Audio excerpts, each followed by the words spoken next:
嗱，今日過嚟睇個旅遊區嘅鋪位，1000萬都唔使，我哋可以見到啦。往上就係呢個牌坊同哪吒廟。我哋而家呢度有個教堂，聖安多尼教堂。咁個位置鋪位咧就係呢間啦，單邊門面，黃色呢間。咁呢度咧就係民生區嘅巴士站門口，白鴿巢。咁所以呢一邊嘅鋪位可以做到2門嘅生意。咁我哋而家即刻過嚟睇睇呢間鋪。嗱，我哋喺鋪頭嘅門口就可以望到啦，對面就係巴士站。往上呢條路呢，就係學校，咁呢邊就係民生區嘅生意你可以做到。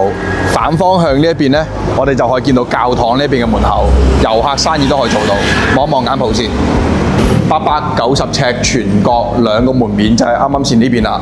呢個門面就留翻做民生生意，呢個門口就係做遊客生意，雙門面全角。呢個租16000幾，賣1000萬都唔使。咁樓上嗰度我哋就唔睇啦。有興趣嘅話喺後台留低聯絡方式，金鋪一定掂。我係 Oscar，再見。